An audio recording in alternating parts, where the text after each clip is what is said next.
Salut les amis et téléspectateurs et bienvenue sur notre chaîne YouTube Civic Education and Study Abroad. Aujourd'hui, je vais vous présenter la comparaison de l'éducation en Amérique, aux États-Unis et camerounaise, première partie. Je suis le docteur Mercy Achon et je suis fondamentalement de l'expression anglophone. S'il vous plaît, s'il y a des petites erreurs d'ici là-bas, excusez-moi. Donc, première question que je vais répondre, c'est: quelle est votre expérience? J'ai été enseignant au Cameroun et en Amérique, aux États-Unis, et j'ai de l'expérience dans la façon dont les jeunes sont élevés. Au Cameroun, j'ai enseigné à tous les âges, des tout petits à l'église, au lycée et aux étudiants de premier cycle au cours des 22 dernières années.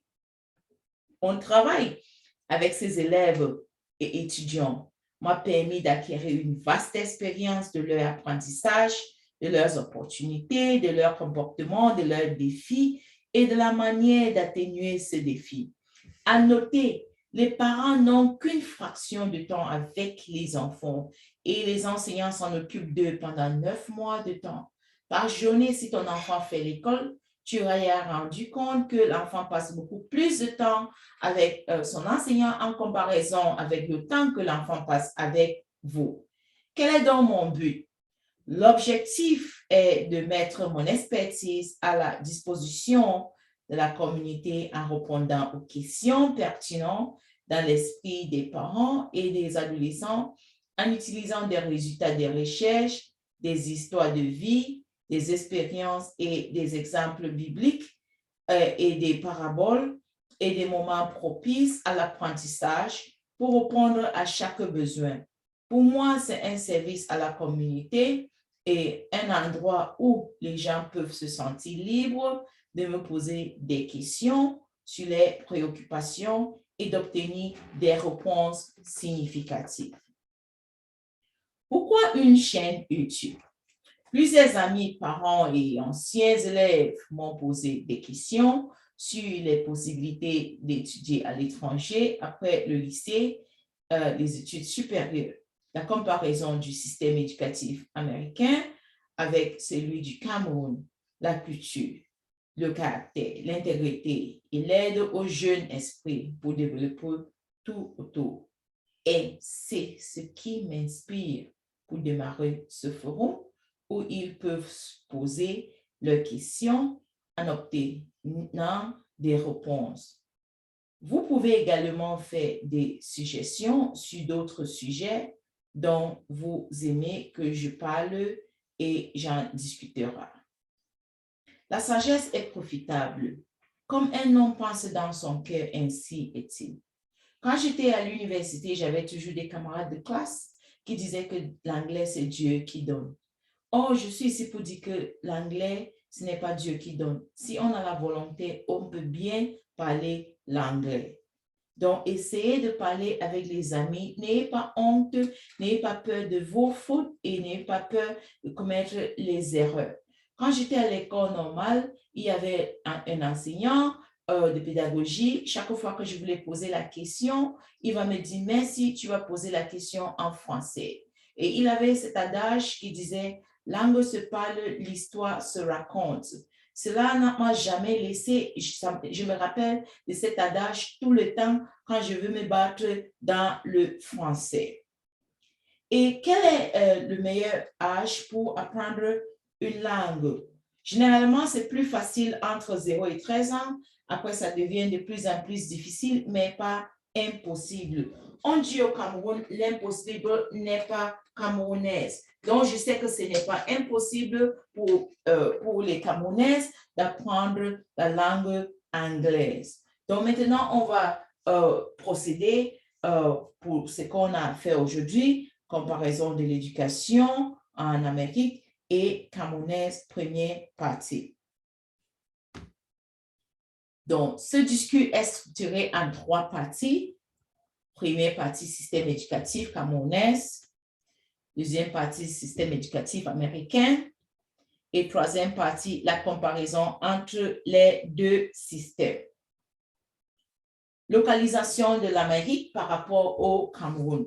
Voici la carte du monde Et voici le continent nord-américain, il y a le continent africain et le Cameroun se trouve en Afrique et les États-Unis se trouvent dans les continents nord-américains.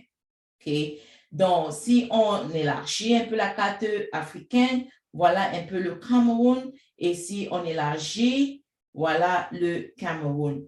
Au Cameroun, il y a 2 langues officielles. Il y a la langue anglaise et française. Mais il y a 2 provinces qui parlent fondamentalement l'anglais. Le nord-ouest, la région du nord-ouest et la région du sud-ouest. Et le reste du Cameroun, fondamentalement, s'exprime en français. Donc, c'est la raison pour laquelle je disais qu'il y a beaucoup de parents qui ont envoyé les enfants dans les systèmes éducatifs, sous-système éducatif anglophone, qui ne comprennent pas ce système et eux-mêmes ne parlent pas l'anglais. Et cette vidéo est pour vous, ça va vous aider à mieux comprendre ce que votre enfant est en train de faire à l'école. Voici la carte graphique que j'ai faite pour démontrer le système éducatif camerounais. Donc, le Cameroun, comme je vous ai déjà dit, a 2 sous-systèmes éducatifs. Il y a le sous-système anglophone et il y a le sous-système francophone. Et je vais commencer avec le sous-système anglophone. Donc, le sous-système anglophone commence avec l'école maternelle. Donc, ça commence avec le pre-nursery. Ce n'est pas obligatoire pour envoyer l'enfant à la maternelle. Donc, il y a pre-nursery, nursery 1 et nursery 2. Quand l'enfant finit la maternelle, l'enfant va passer à l'école primaire. Donc, de classe 1 jusqu'à classe 6, l'enfant est à l'école primaire. Étant en classe 6, l'enfant va composer l'examen Common Entrance, General et Technical. Donc, Common Entrance, Général et Technique. Si l'enfant réussit le Common Entrance et le First School Living Certificate, l'enfant va passer au secondaire. Donc, le secondaire dans le système anglophone commence avec le Form 1.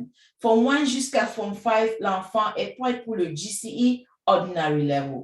Et si l'enfant réussit au GCE Ordinary Level, la suite, c'est de passer au lycée. Le lycée, c'est le WASID et OPACID. Et étant en OPACID, on fait le GCE Advanced Level. Quand on réussit le GCE Advanced Level, on est prêt pour aller aux grandes écoles ou à l'enseignement supérieur. Maintenant, on va passer au sous-système éducatif francophone. Ça commence toujours avec la maternelle. Comme j'ai déjà dit, la maternelle n'est pas obligatoire. Dans les âges des enfants approximatifs s'y trouvent sur la carte. Donc, on va commencer avec la petite section, on passe aux moyennes sections jusqu'aux grandes sections. Donc, on finit la maternelle, on va passer à l'école primaire. Étant à l'école primaire, on fait cours préparatoire, cours élémentaires 1 jusqu'à cours moins 2. Quand l'enfant est à cours moins 2, l'enfant va faire le CEP. Quand l'enfant réussit le CEP, l'enfant va passer soit au secondaire général ou bien secondaire technique.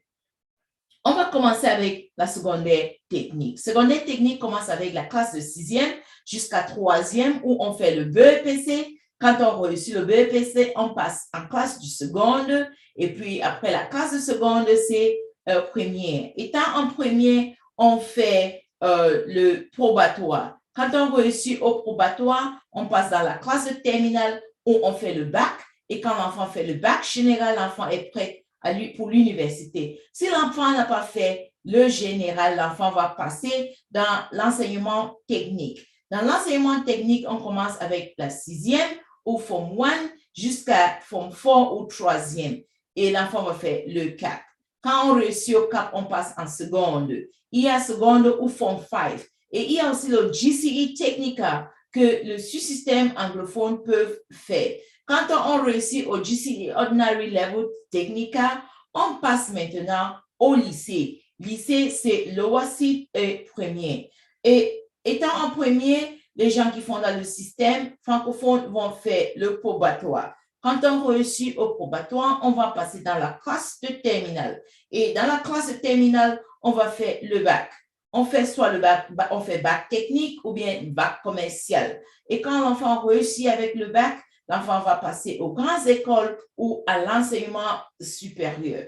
Et peut-être tu es là, tu es en train de poser la question, qu'en est-il avec les gens qui n'ont pas l'argent pour envoyer leurs enfants à l'école. Il y a aussi l'apprentissage. Il y a les parents qui envoient les enfants pour aller apprendre les métiers, comme la couture, comme la maçonnerie. Donc, il y a aussi les écoles professionnelles, 2 ans des écoles professionnelles pour les enfants qui peuvent faire ça et ça va leur permettre de gagner la vie.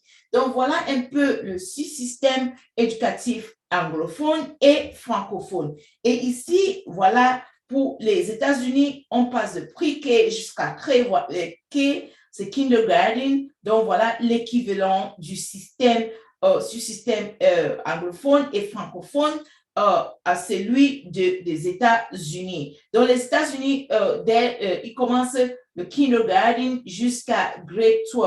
Donc, on dit grade 1 jusqu'à 12. Donc, ça fait 12 ans. Donc, pour un petit résumé, le système anglophone, c'est un système de 6-2-8. 6 ans d'élémentaire, 5 ans de secondaire, 2 ans de lycée. Et le système francophone, c'est 6-4-1-2. 6 ans d'élémentaire, 4 ans pour faire le BPC, 1 an pour le secondaire et 2 ans pour le lycée. Maintenant, on va passer à l'enseignement supérieur. Si vous êtes en train d'aimer le contenu, ce que je vous ai montré, s'il vous plaît, aimez cette vidéo et en plus, appuyez sur le bouton subscribe.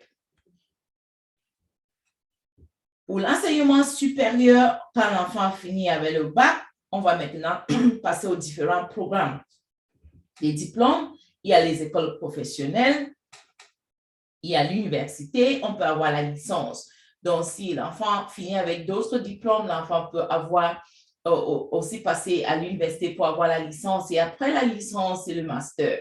Au Cameroun, il y a le master 1 et le master 2. Quand on travaille bien au master 1, on a une très bonne moyenne ou mention. On va passer au master 2 où on va faire la thèse. Quand on finit avec le master 2, on passe aux études supérieures, études à un doctorat. Ça dépend de l'étudiant. Si l'étudiant veut continuer pour les études en doctorat, ça dépendra de l'enfant. Donc, et ici, il y a les études aussi supérieures, on dit postgraduate en anglais, et il y a aussi les écoles professionnelles. Donc, après certaines écoles professionnelles, on peut aussi passer aux études doctorat.